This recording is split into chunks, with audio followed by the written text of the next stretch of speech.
Locked chat. Nivuga locked chat ngira ngo umuntu wese ukoresha WhatsApp arahita amenya icyo mvuze. Iyi locked chat rero ikoreshwa bari guhisha message wandikiwe n'umuntu runaka, wowe ushaka kuzihisha, ushaka yuko ari we wazireba wenyine.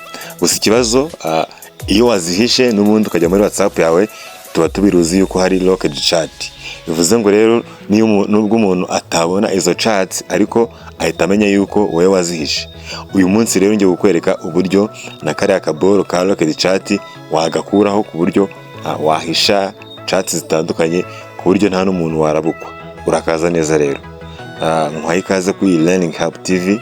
Wageze bwa mbere wakora subscribe kugira ngo ugikomeza kubana natwe, ndetse no gukomeza no gushimira cyane wayikoze kabisa. Asante sana.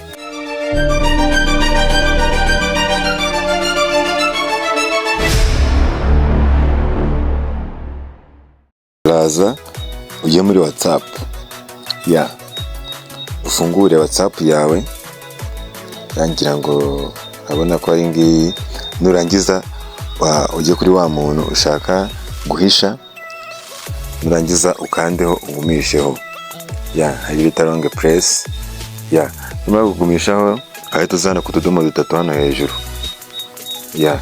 Ku tudomo dutatu urahita ubona ahantu ndetse ngo lock chat. Lock chat. Nurangiza uhita uza uhakandeho.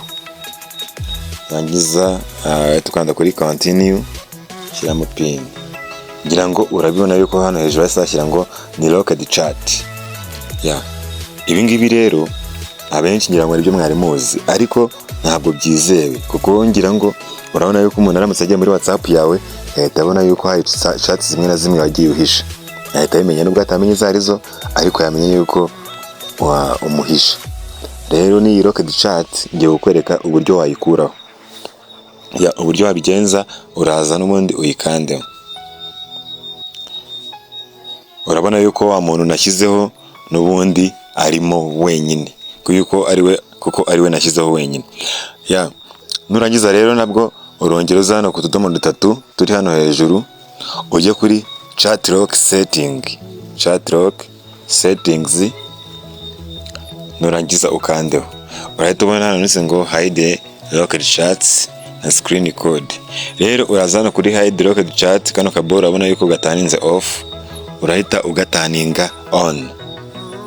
Gutya ninkandaho nkuko mubiruzi baratambwira ngo create secret code. Create secret code.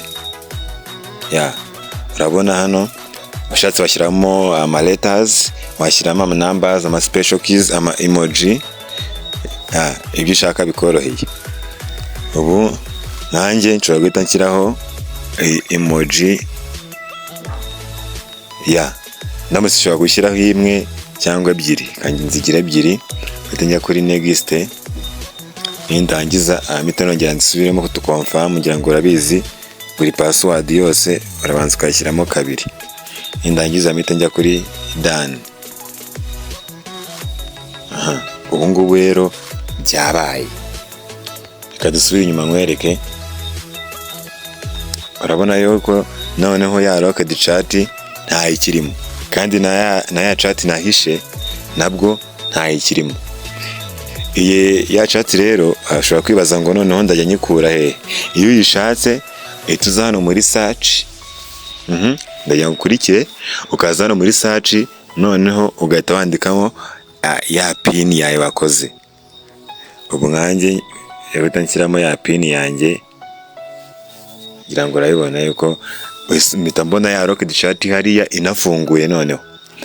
Noneho mpita nyikandamo, wa muntu mubone n'ubundi. Nindangiza twaganira ibyo tuganira. Noneho nibyo. Wakongera wamara kuganira ukongera ugasubira inyuma. Wakongera kumukenera ukaza ugashyiramo ya pin. Locked chat igahita igaruka inafunguye, ukongera ugakandamo. Ngira ngo rwose urabona ni ibintu bimeze neza kandi byoroshye. Ubwo rero bamwe muri twe bajyaga bagira impungenge bibaza bati ese n'ubundi iyo mishe chat ko zigomeza zikagaragara nabigenza ne kugira ngo na kariya ka locked chat njye ngahisha, kurya umuntu yafata WhatsApp yawe akaba atanakeka yuko hari chats zihisha aho ngaho. Ni uko rero babigenza kabisa.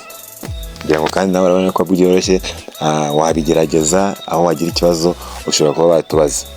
Reka ngushimire rero urebye iyi video, nahangaha irangiye n'ibintu naguteguriye uyu munsi. Niba ubona iyi video igufashije kabisa, wakora like aho hepfo ndetse na subscribe, ndetse niba warayikoze nkomeza no kugushimira cyane. Nkomeza no kukubwira ngo utari wayikora kabisa uri kwihombya, kuko tugenda tubagezaho video z'ubwenge nk'izi ngizi.